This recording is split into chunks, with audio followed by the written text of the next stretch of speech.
कभी शिव मंदिर में जल चढ़ाने का मौका मिले और आप शंकर जी के मंदिर में जल चढ़ाने के लिए जाएं या बेलपत्र चढ़ाने के लिए जाएं या शिव जी की आराधना करने के लिए जाएं,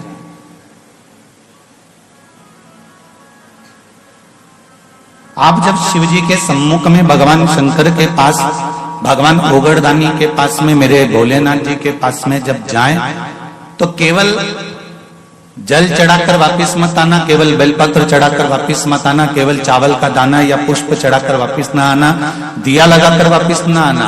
आते आते बाबा भोलेनाथ जी से ये भी पूछ कर आना, बाबा आप मंदिर में बैठे रहते हो, बहुत दिन हो गए आपको बैठे बैठे, चलो आज मैं आपको मेरे साथ लेकर चलती हूँ और मेरे घर तक लेकर चलती हूँ। भले शिवलिंग मंदिर में रहे पर भगवान की ज्योति उसके साथ जरूर जाती है।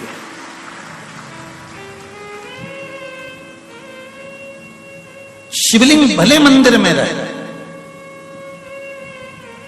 हम क्यों कहते हैं कि 12 ज्योतिर्लिंग? ज्योतिर्लिंग का मतलब क्या होता है? जहां शंकर भगवान की ज्योति हमेशा प्रकट रहती है। और ज्योति से मतलब यह नहीं कि घी का दिया या तेल का दिया प्रकट रहता है, उससे मतलब नहीं है।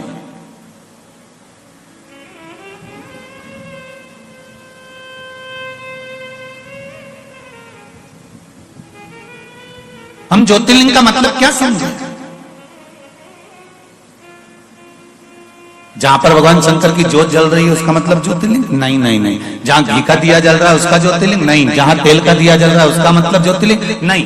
ज्योतिर्लिंग का मतलब होता है जहां पर शंकर पार्वती 24 घंटे उस भूमि पर, उस स्थान पर विद्यमान है। इसलिए कैलाश पर माता पार्वती जी ने जब एक प्रश्न किया था तो अमरनाथ की गुफा में शंकर भगवान ने पार्वती को अमर कथा सुनाई थी और उस अमर कथा में माता पार्वती जी ने एक प्रश्न किया था।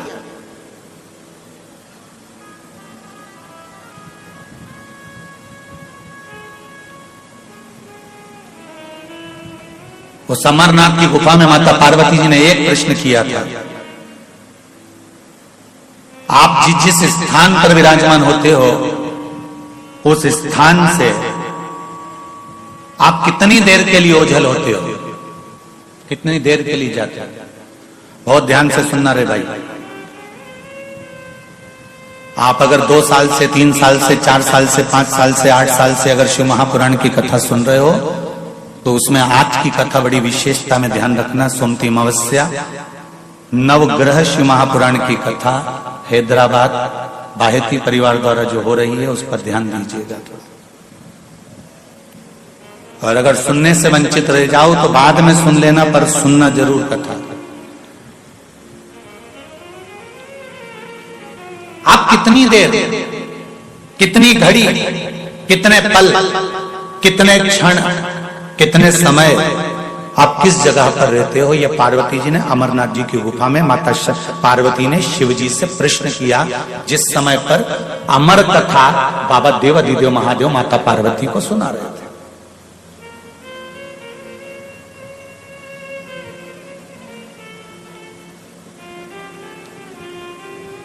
शिव जी कहते हैं पार्वती,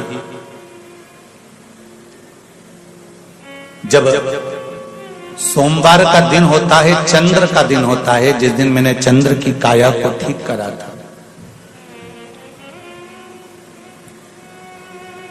बारह ज्योतिर्लिंग में सबसे पहला ज्योतिर्लिंग बोलो, जम के, जम के बोलो जरा, सोमनाथ।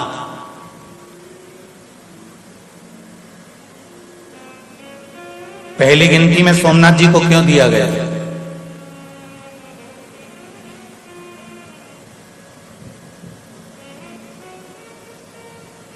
प्रथम गिनती काशी तो अजर और अमीर है, अमर है।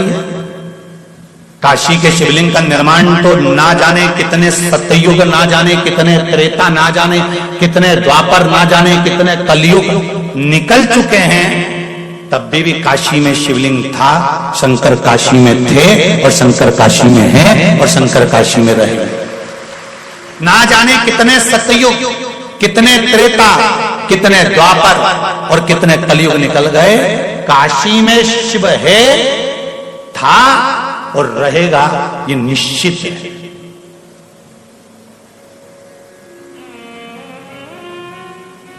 तो पहला ज्योतिर्लिंग तो फिर काशी को गिना जाना था, पर पहला किसको गिना है? सोमनाथ जी को। कारण क्या है? भगवान शंकर कहते हैं कि चंद्र से मैंने जब वारों का निर्माण किया, सोमवार, मंगलवार, बुधवार, गुरुवार, शुक्रवार, शनिवार, ये मैंने जो बनाए हैं, इन वारों का मैंने जो निर्माण करा है नवग्रह के हिसाब से, उसमें प्रथम चंद्र को लिया है, चंद्र के बाद में उसके बाद मैंने सारे ग्रहों को लिया, क्योंकि एक ग्रह को मैं अगर संभाल लेता हूं तो बाकी के ग्रह अपने आप संभल जाते हैं। अगर घर का प्रथम बेटा अच्छा निकल जाए तो बाकी के बेटों को मार्ग वो बड़ा बेटा ही प्रदान कर देता है, बदल नहीं पाता।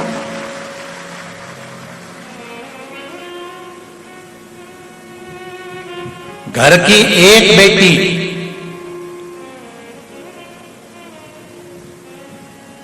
घर की अगर बड़ी बेटी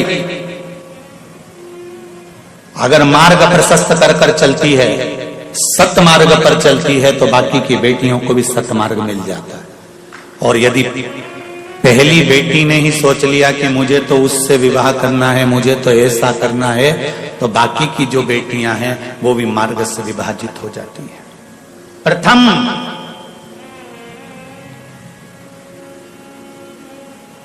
थोड़ा सा बुरा जरूर लगेगा हैदराबाद वालों,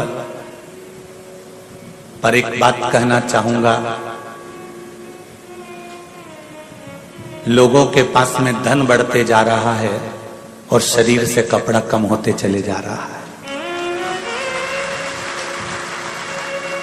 थोड़ा बुरा जरूर लगेगा, आप हमको अगली बार बुलाओ ना बुलाओ ये आपकी मर्जी है, पर कहने में पीछे नहीं हटता। जब मध्य प्रदेश नहीं छोड़ता तो तेलंगाना काहे को छोड़ूंगा।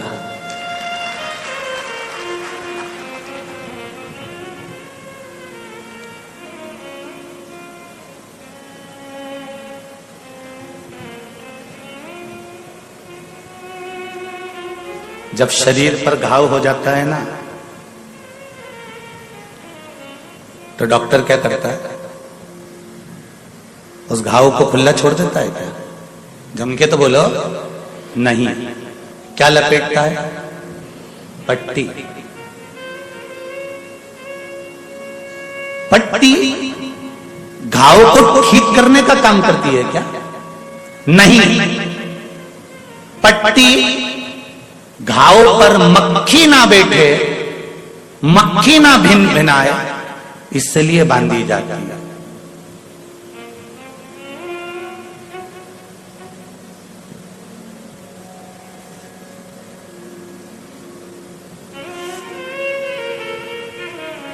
घाव पर पट्टी ना बांधे तो मक्खी भिनकती है, उसी तरह तन पर कपड़ा ना रहे तो ये दूसरी मक्खियां बहुत भिनकती है।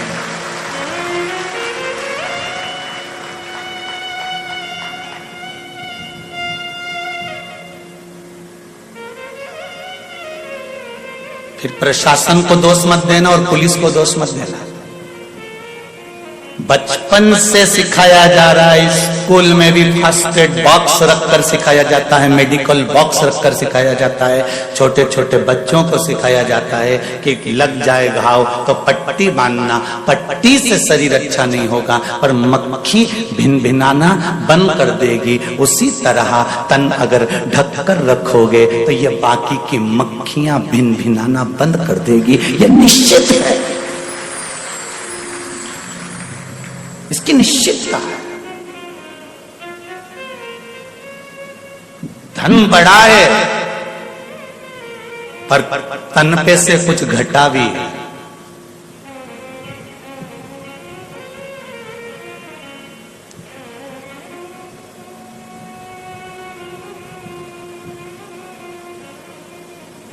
कुछ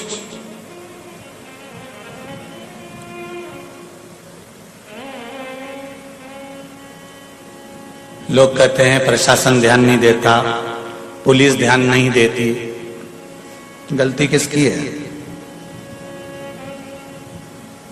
बोलो तो। ये मक्खियां झूम क्यों रही हैं? घाव खुला है। घाव खुला है इसलिए मक्खियां झूम रही हैं। एक बात पहले कही थी, आपको ध्यान में होगी। शिव महापुराण की कथा, सीहोर कुबेरेश्वर धाम से जड़ वृक्ष शिव महापुराण की कथा कही थी। अगर आप लोगों ने सुनी होगी तो स्मरण में होगा। तुलसी का पौधा लाओ और पौधे को ऐसे ही खुला छोड़ दो, उसमें मिट्टी मत डालो, तुलसी का पौधा पनपेगा? जम के तो बोलो नहीं। बेलपत्री के पौधे को लाओ, उसकी जड़ पर मिट्टी मत डालो, बेलपत्री का पौधा पनपेगा? बोलते जाओ जरा जल्दी। नहीं। पीपल का पौधा लाओ, उसकी जड़ पर मिट्टी मत डालो, क्या पीपल का पौधा पनपेगा? नहीं। गुलाब के पौधे को भी लाओगे तो उसकी जड़ को मिट्टी से दबाना पड़ेगा। पीपल का पौधा लाओगे तो उसकी जड़ को मिट्टी से दबाना पड़ेगा। बेलपत्री का पौधा लाओगे तो उसकी जड़ को मिट्टी से दबाना पड़ेगा। जब जड़ मिट्टी से ढकी हुई रहती है तो वो वृक्ष पनपता रहता है। उसी तरह मनुष्य की भी जड़ है नाभि, जब तक ये कपड़े से ढकी रहती है तो मनुष्य भी बढ़ता रहता है। पर आजकल फैशन है साहब, कपड़े ऐसे होना चाहिए कि जड़ भी दिखना चाहिए, नाभि नजर आना चाहिए। पर सनातन धर्म कहता है, मेरा सनातन धर्म वर्णन करता है कि पौधे की जड़ ढकी होती है तो पौधा तरक्की करता है। और जिस नहीं बोलो जिस मनुष्य की नारी की जड़ ढकी होती है वो नारी भी कुल की मर्यादा को आगे बढ़ा देती है। अब कितना कहें, समझने वाला व्यक्ति उतने में समझ सकता है, इससे ज्यादा क्या कहोगे?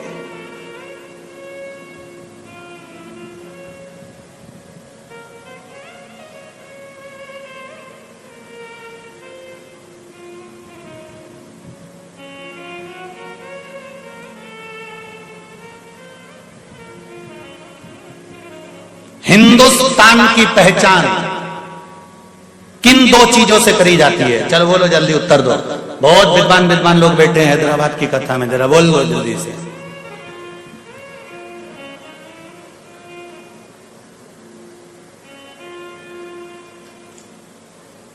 दो जो भैया माइक दो जरा, जी बोलने वाली है उनको दो जरा माइक को। चलो हाँ खड़ी हो जाओ। मेरे हिंदुस्तान की पहचान किन दो चीजों से करी जाती है? नारी की पहचान पूरी साड़ी से पहचान हो सकती है। ठीक है बैठिए।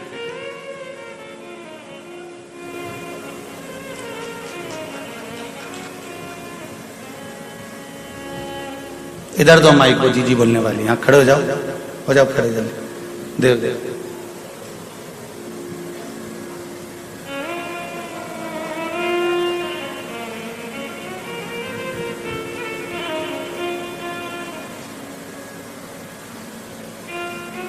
श्री शिवाय नमस्तुभ्यम।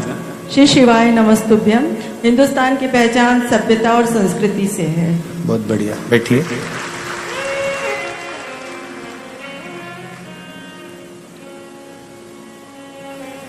हिंदुस्तान की पहचान किन दो चीजों से करी जाती है? जिभ्या पर हिंदी और माथे पर बिंदी से करी जाती है।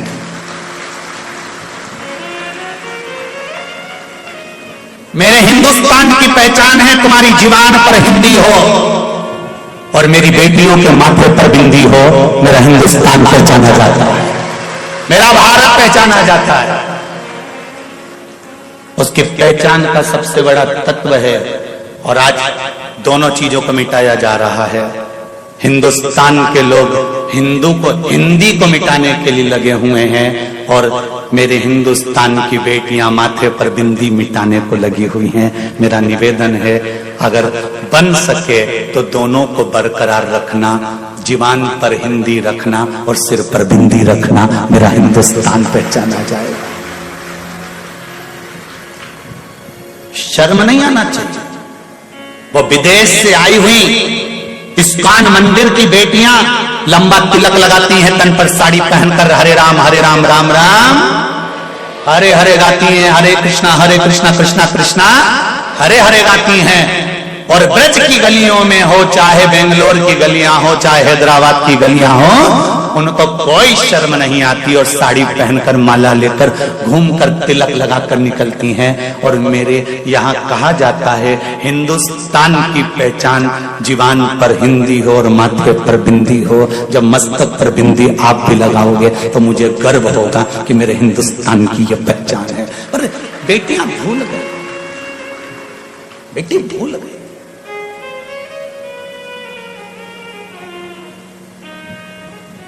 धन बढ़े तुम्हारे यहाँ, हम मना नहीं। हम तो इस व्यासपीठ से भगवान से कहना चाहेंगे कि आपको भगवान इतना धन दे, इतना धन दे, इतना धन दे कि तुम दोनों हाथों से, जैसे आज बाहेती परिवार शिव महापुराण की कथा करवा रहा है, बाबा से विनती करें हम तो कि आपको इतना दे कि आने वाले समय में आप भी हैदराबाद में शिव महापुराण की कथा करवा। भगवान इतना दे, पर निवेदन है धन तो बढ़ रहा है पर तन पे से वस्त्र घट रहा है। ऐसा धन फिर किसी काम का नहीं जो तन के वस्त्र को कम कर दे। महाराज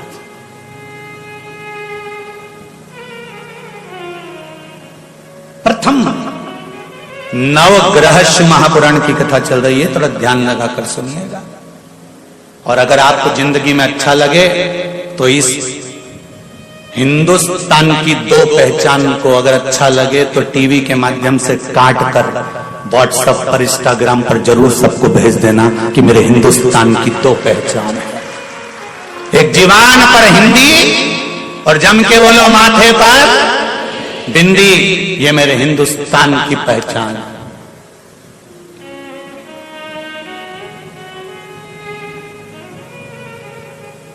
जनमानस तक जाए।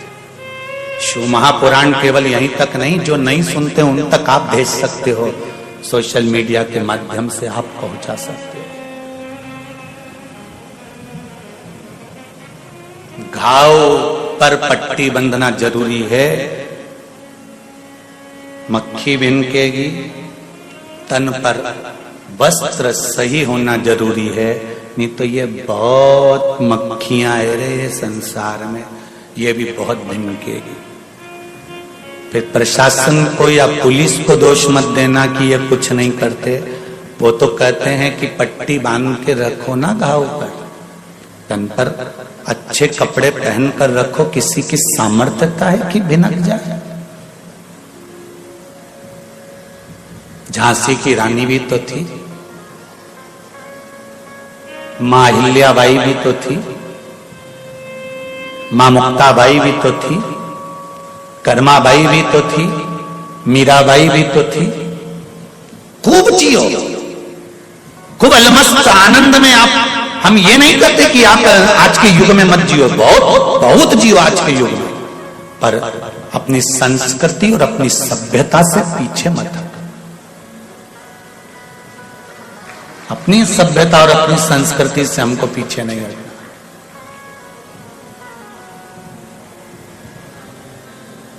भगवान से हम तो ये कहो रोज प्रतिदिन, बाबा मेरे देव अधिदेव महादेव, विनती करती हूं आपसे, आज सोमती अमावस्या का दिन है। बाबा बस इतनी विनती करना कि किसी की गरज ना रहे और किसी का करज ना रहे। हाथ जोड़कर भगवान से विनती करना, भोलेनाथ इतनी कृपा करना कि किसी की गरज नहीं रहे, हाथ नहीं जोड़ना पड़े किसी के आगे कि भैया मेरा ये काम कर दो, भैया मेरा ये काम कर दो, भैया मेरा ये काम कर दो। किसी की गरज ना रहे और माथे पर किसी का करज ना रहे। भोलेनाथ जब प्राण त्याग कर जाऊं तब अलमस्त होकर भगवान का भजन करती करती जाऊं, कोई चिंता नहीं। ना गरज, ना तो मैंने उससे कहा कि मेरा यह काम कर दे, ना मुझे किसी की गरज की जरूरत पड़ी, ना मैंने किसी से कहा कि मेरा यह काम करना। कहा तो मेरे भोलेनाथ जी से कहा तो मेरे शंभू से कहा तो मेरे ओघरदानी से कहा तो मेरे शंकर से कहा। गरज और करज मुझे किसी का भी ना रहे, इतनी कृपा करना बाबा। न गरज रहे नाका रच रहे, नीति।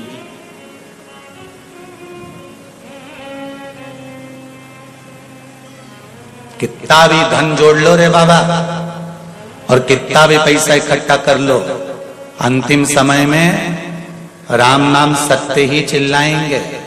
जो लेकर जाएंगे वो ये नहीं चिल्लाएंगे करोड़पति मरा है तो जम के चिल्ला हाय धन हाय धन हाय धन हाय धन, ऐसे चिल्लाता है कोई? अरे बोलो तो जम के नहीं कोई चिल्लाता हो कि हाय धन हाय धन हाय धन। जो भी चिल्लाता है आखिरी में राम नाम सत्य ही चिल्लाता है, क्योंकि दुनिया को मालूम है अब तो इसका निधन हो गया तो धन किस काम का, अब क्या मतलब का? जब निधन ही हो गया तो धन की मूलता कहाँ रही? इसलिए हाय धन या धन धन धन धन कोई नहीं चिल्लाएगा, यहाँ तो लोग चिल्लाएंगे तो राम नाम सत्य है चिल्लाए।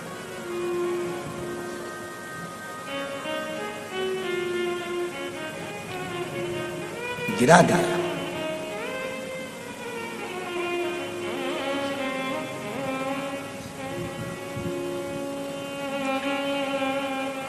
प्रथम चंद्रदेव को भगवान शंकर ने पार्वती से अमरनाथ जी की गुफा में कहा कि मैंने चंद्र को पहले साधा है, क्योंकि एक ग्रह अगर संभल जाता है तो पूरे 9 ग्रह अपने आप संभल जाते हैं।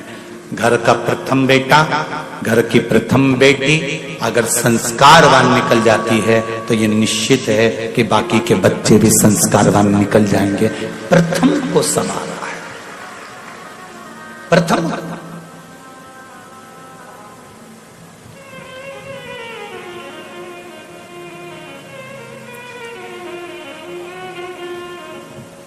और वो प्रथम का संवरना बहुत जरूरी है, वो प्रथम का संवार लेना बहुत जरूरी है।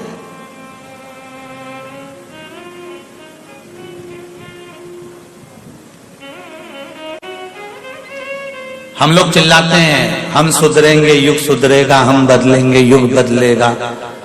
धर्म की, अरे बोलो तो, अधर्म का, प्राणियों में, विश्व का, गौ माता की जय। ये चिल्लाते चिल्लाते पूरी जिंदगी निकल गई। हम बदलेंगे युग बदलेगा।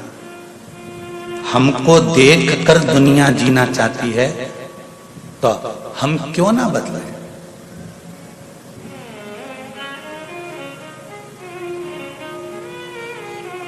आप किसी को कहें ना कहें कि आप जाओ और एक लोटा पानी चढ़ाओ, आप घर से एक लोटा पानी लेकर निकलकर मंदिर जाना चालू करेंगे, आपको देखकर दुनिया के नहीं, परिवार के नहीं तो मोहल्ले की कई माताएं आपके एक लोटे को देखकर वो भी चालू कर देगी। ये निश्चित है, ये निश्चित था। एक पत्र आया है, देखिए बड़ा सुंदर है।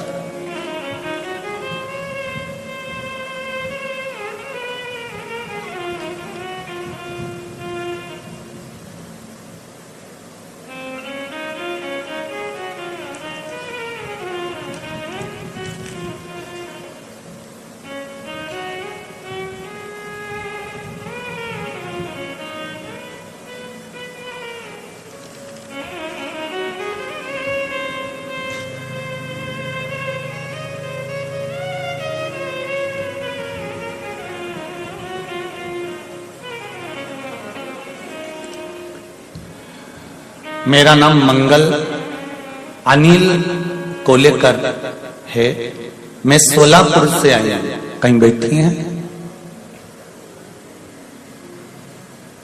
कहीं बैठे हो तो हाथ जरूर हिलाइएगा।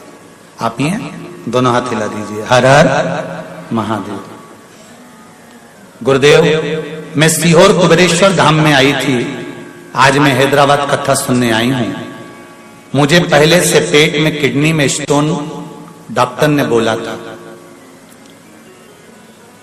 जो मैंने बाबा से विनती करी थी कि मेरे अगर भोलेनाथ जी कृपा करें और मैं कुबेरेश्वर धाम से जो रुद्राक्ष लाई हूं उसका मैं पानी पीऊं और मेरी जो किडनी के पास में स्टोन है पत्थरी है वो गल जाए, निकल जाए तो मैं पशुपति व्रत करूंगी।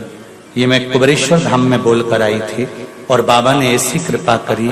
गुरुदेव, डॉक्टर ने कहा था पथरी बड़ी है, स्टोन बड़ा है और किडनी के पास में है तो नुकसानदायक है, पर वो रुद्राक्ष का जल मैंने पीना चालू करा और बाबा की कृपा से मैंने कहा था कि मैं पशुपति व्रत जब भी करूंगी जब मेरा ये स्टोन निकल जाएगा, और मेरे यूरिन के माध्यम से वो स्टोन निकल गया और जांच कराया तो उसमें अब स्टोन नहीं है और मैंने पशुपति व्रत प्रारंभ किया है। ये शिव कृपा है। बैठो बहन, हर हर महादेव। शिव कृपा इसको करता। आपका विश्वास, आपका भरोसा, आपकी दृढ़ता, आप स्वयं शिव का भजन करो ना। आप करोगे, दूसरा स्वयं करेगा।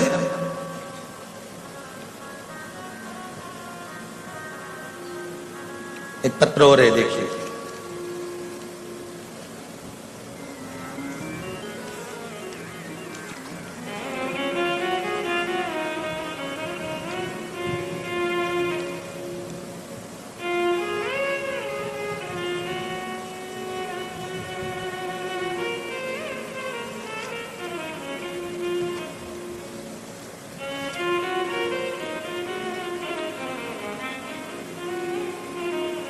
मेरा नाम रत्ना सिंह है। मैं धूलपेट निवासी हैदराबाद से हूं। कहीं बैठी हैं?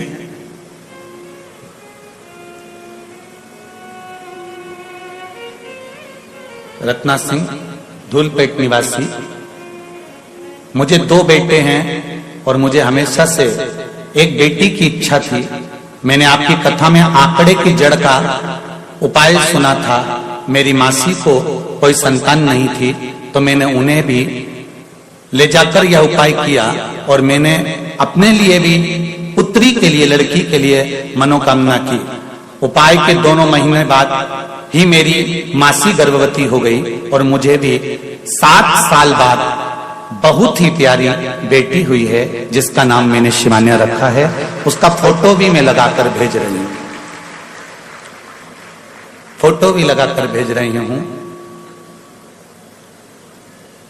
गुरुदेव, मेरी प्रेगनेंसी में बहुत ही प्रॉब्लम थी।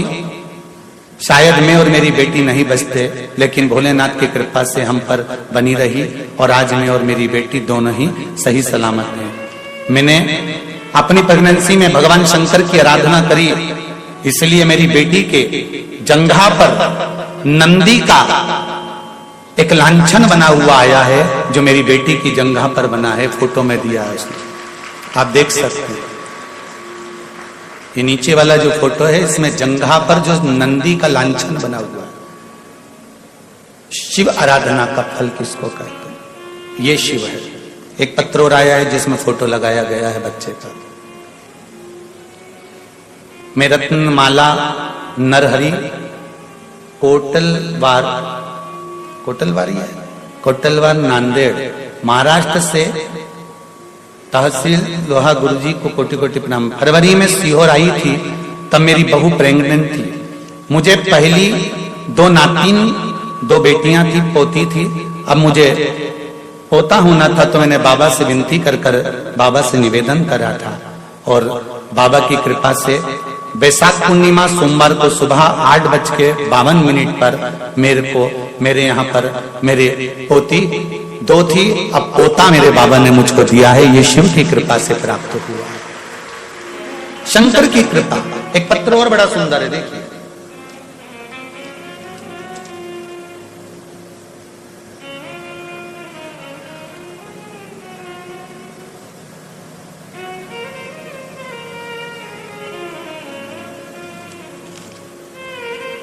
रजनीकांत भट्ट, बिटिया छवि वेदिका भट्ट, मंदसौर मध्य प्रदेश से आई हैं। आप हैं? श्री शिवाय नमस्तुभ्यम।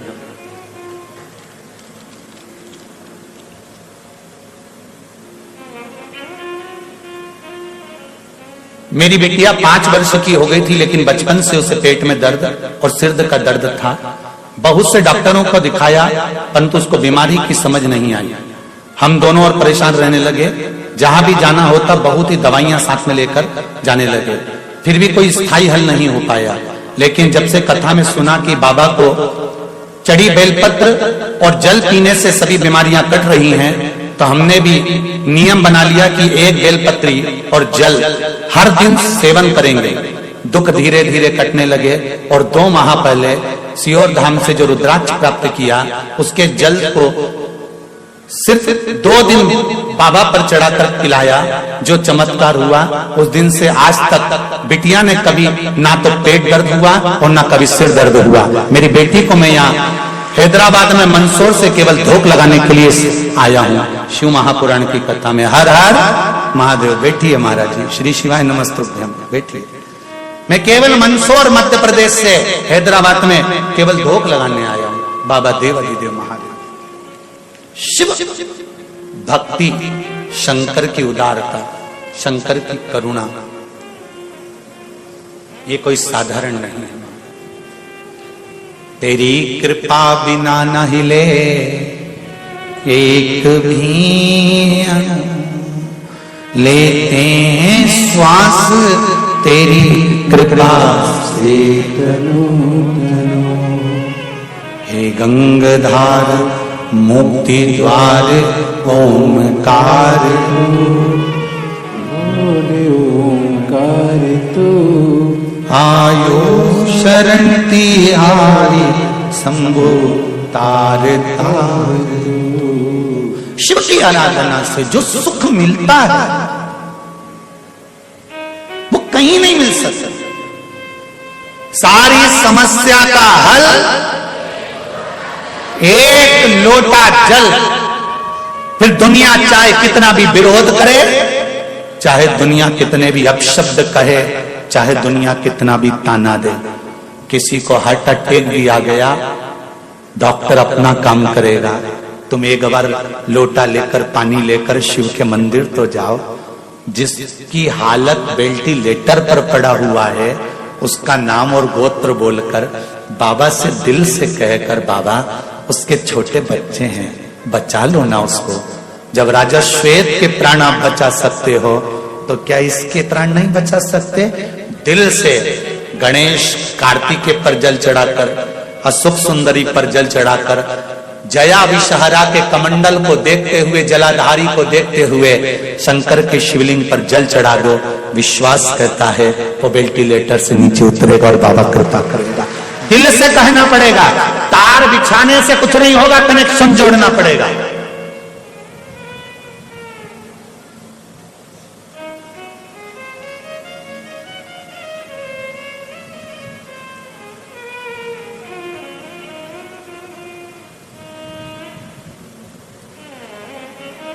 कनेक्शन जोड़कर चलना पड़ेगा। जैसे घर में बुजुर्गों के होने से बच्चों को चिंता नहीं रहती, बहुएं उठी मायके चली गई, बहुएं किटी पार्टी में चली गई, बहुएं यहां चली गई, बहुएं वहां चली गई। क्यों? जब तक घर में बूढ़ी माँ है, जब तक घर में बुजुर्ग हैं, तुम तुरंत उठकर चले जाओगे। जिस दिन जिसके घर से बुजुर्ग चले जाते हैं, कहीं जाने के लिए 50 बार सोचना पड़ता है। घूमने भी जाना है तो एक गार्ड रखना पड़ता है कि जो घर की सेफ्टी रखे। वो तो फ्री फोकट के चौकीदार मिले हैं तुमको।